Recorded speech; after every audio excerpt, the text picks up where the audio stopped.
wabarakatuh. Kembali lagi bersama saya Imela Lubis dalam podcast Arsipku. Nah, sahabat Arsip, pada hari ini kita kedatangan narasumber yang sangat istimewa sekali. Ini yaitu Bapak yang terhormat Pak Poncol Sutowo ya Pak ya. Anak pejuang dari Dr. Ibnu Sutowo. Waduh, ini luar biasa sekali nih Pak. Apa kabar Bapak? Alhamdulillah. Alhamdulillah sehat ya Pak ya. Ini Bapak anak keberapa nih Pak dari Dr. Ibnu Sutowo? Saya anak keempat, tapi anak laki pertama. Anak laki pertama ya Pak? Oh, anak keempat. Ini berapa bersaudara nih Bapak? Kita 7 bersaudara. 7 bersaudara ya Pak ya. Oke. Ini Dr. Ibnu Sutowo sendiri ini merupakan pejuang ya Pak ya di Perang 5 Hari 5 Malam ya Pak ya. Ini yaitu pada tanggal 1 sampai 5 Januari 1947. Nah, seperti yang kita lihat di sini ada buku tentang Ibnu Sutowo ya Pak, ini sejarahnya ya Pak ya. Ini sepertinya sangat mirip sekali dengan Bapak. Oke, ini bisa didapatkan di mana Pak buku ini? Buku ini bisa di Gramedia. Di Gramedia ada Pak ya.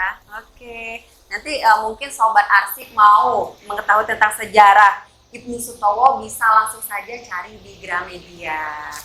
Oke nih Pak, sedikit berbincang-bincang nih Pak. Bapak kebetulan nih tinggalnya di mana nih Pak? Di Sumatera Selatan atau di luar kota? Saya di Jakarta. Di Jakarta? Saya lahir di Palembang. Lahir di Palembang. Sampai tahun 56, tahun 50 lahir, 56 saya pindah ke Jakarta. Oh, Kita semua pindah ke Jakarta. Pindah ke Jakarta. Berarti ini domisili di Jakarta ya Pak? Iya. Dari hari apa nih Pak datang ke Sumsel? Saya Tepatnya di Museum Akagani. Saya datang tadi setengah 9 mendarat. Baru mendarat, langsung menuju Museum Akagani ya Pak ya. Wah, luar biasa. Ini sampai hari apa Pak di sini Pak? Nanti habis sini kita pulang lagi. Habis ini langsung pulang lagi? Wah, berarti spesial nih sahabat Arsip untuk menghadiri pembukaan dari pameran 5 Hari 5 Malam ini ya Pak di Museum Akagani. Waduh, luar biasa nih Pak. Ngomong-ngomong nih Pak, untuk Bapak Dr. Ibnu Sutowo sendiri itu sebenarnya orang kita Sumatera Selatan atau orang mana ya Pak? Ayah saya dokter, orang Jawa, dokter, yang Jawa, ditugaskan di Sumatera Selatan. Ya. Kalau untuk Ibu? Ya, bertemu sama ibu ya di sini. Ibu orang dari Martapura. Orang Martapura, Ya. Berarti orang Jawa dan orang Sumatera Selatan ya Pak, tepatnya di Martapura Pak ya, orang Kombring ya Pak ya. Orang Oke, Oku. ya orang Kombring Pak. Bapak udah sering datang ke Palembang atau hanya Sering. sekedar berkunjung saja? Sering lah. Sering ya Pak ya. Kalau untuk ke Museum Akagani sendiri baru kali pertama Ya. atau udah beberapa kali? Baru pertama kali. Baru pertama kali Pak. Jadi saya merasa bahwa Bu Yanti ini berjuang panjang untuk merawat museum ini. Iya, iya. Saya punya kewajiban moral untuk bantu, untuk memperjuangkan sejarah daripada para pejuang-pejuang di Sumatera Selatan. Iya, Indonesia itu negara yang besar, benar. maka harus kita ingat, Indonesia itu tidak dibangun dari Jawa. Indonesia itu dibangun dari daerah-daerah yang menggabungkan diri menjadi Indonesia. Iya. Jadi bukan Jakarta yang menunjuk daerah, tapi daerah yang menggabungkan diri. Oleh karena itu, perjuangan-perjuangan di setiap daerah perlu kita peringati, kita sadari gitu. Sebagai satu rasa bahwa bangsa Indonesia ini adalah bangsa yang bersatu dari bawah, gitu. Bukan atas perintah dari atas, gitu. Tapi partisipasi dari seluruh rakyat. Ini terbukti bahwa besarnya wilayah kita juga berangsur-angsur, tidak sekaligus sebesar Sabang Merauke hari ini. Dia bertahap baru sampai hari ini gitu. Ini seolah-olah orang berpikir bahwa Indonesia yang hari ini kita nikmati itu seolah-olah dari dulunya udah begini begitu. Ya, ini perjuangan panjang.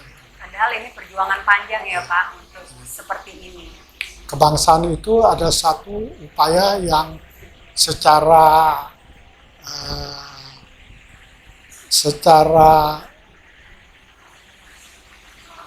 disengaja gitu, bukan nggak kebetulan, sengaja dengan upaya yang panjang untuk membentuk bangsa Indonesia.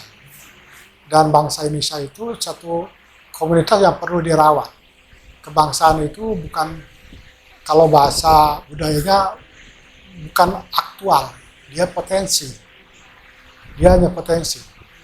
Masyarakat bangsa itu ada pada imajinasi setiap manusia. Kalau imajinasi itu hilang, maka kebangsaan itu hilang pula. Banyak bangsa-bangsa besar di dunia yang imajinasi kebangsaannya hilang, maka bangsa itu punah. Kita bisa lihat di Eropa Timur sudah banyak gitu yang punah, berantakan karena bangsa itu. Kita kebetulan semangat kebangsaan masih cukup tinggi. Tetapi gempuran terhadap masalah kebangsaan pada hari ini juga sangat besar gitu. Sangat besar karena pertarungan geopolitik dan pertarungan perebutan sumber daya alam. Itu yang menyebabkan menggoncang semangat kebangsaan kita. Perlu dari kita untuk memelihara semangat kebangsaan kita. Kita pernah dijajah oleh bangsa-bangsa Eropa selama 350 tahun, hanya bisa merdeka karena semangat kebangsaan timbul. Tanpa semangat kebangsaan, kita akan kembali terjajah kembali. Ini yang perlu disadari oleh generasi muda. Kemerdekaan itu tidak datang dengan percuma. Itu hasil perjuangan yang panjang yang harus dipelihara. Benar-benar Pak. Menurut Bapak sendiri ini motivasi apa nih untuk generasi muda kita sehingga dia menumbuhkan rasa patriotisme ataupun nasionalisme? Ya, pemahaman mengenai bangsa itu perlu diajarkan. Bangsa itu bukan kayak bikin rumah udah bangun jadi begitu, udah nggak perlu diapa-apain jadi gitu. Ya. Bangsa itu imajinasi, jadi rekayasa manusia untuk jadi bangsa. Kalau dia rekayasa, wajib hukumnya dipelihara gitu. Ya. Ya. Orang nikah kan dijaga ya pernikahan. Ya. Ya. Tidak tiba-tiba udah selesai gitu. Itu kan ada perjuangan panjang untuk bisa tetap. Nah ini sama segera. Itu dijaga sesuatu. Ya, Pak, ya. Itu sesuatu yang diperjuangkan gitu. Ya. Tidak bisa gitu. Tanpa rumah tangga kan nggak ada keturunan. Iya, Jadi tanpa bangsa juga nggak ada masa depan yang kita harapkan. Iya, Pak. Dan apalagi Indonesia ini, kebangsaan itu perlu karena sejarah Indonesia itu dijajah bangsa-bangsa asing karena kita memiliki sumber daya alam. Kalau kita tidak memiliki sumber daya alam yang banyak, nggak ada orang mau jajah kita. Tapi karena sumber daya alam kita banyak, maka kita dijajah untuk mengambil sumber daya alam. Dalam konteks ini saya kira ada sesuatu strategi yang dilakukan oleh bangsa-bangsa asing yang sampai hari ini barangkali harus kita sadari, itu yang disebut divide et impera, pecah belah gitu. Kekuatan Indonesia karena bersatu. Kalau kita nggak bersatu, maka kita akan dipecah belah gitu. Dan upaya untuk memecah belah itu sampai hari ini masih besar. Iya. Perlu kita sadari gitu. Sebab kalau kita tidak bisa bersatu, maka masa depan tidak ada. Benar sekali. Ini saya banyak sekali nih dapat ilmu dari Bapak nih tentang sejarah. Terima kasih banyak nih Pak. Ini untuk closing Pak, mengingat Bapak bentar lagi mau terbang lagi nih ke Jakarta ya Pak ya. Sedikit closing pesan dan kesan Bapak mengenai berkunjung ke Museum Akagani ini Pak. Saya kira saya harus menghargai keluarga Akagani dalam merawat museum ini. Bukan hanya untuk kepentingan pribadi keluarga, tetapi itu memberi satu inspirasi bagi generasi yang akan datang. Bahwa tanpa kejuangan, kebangsaan tidak bisa bertahan. Dan tanpa kebangsaan, tidak ada masa depan. Ya, luar biasa ini. Oke Bapak, sukses selalu buat Bapak, sehat selalu untuk Bapak dan keluarga. Yang pastinya tetap semangat ya Pak ya. Nah sahabat arsip, itu tadi wawancara kita dengan Bapak Poncol Sutowo. Mudah-mudahan banyak ilmu yang kita dapat dari wawancara tersebut. Itu saja podcast kita pada hari ini dan saya tutup dengan wabillahi taufik wal hidayah. Wassalamualaikum warahmatullahi wabarakatuh. Salam arsipku.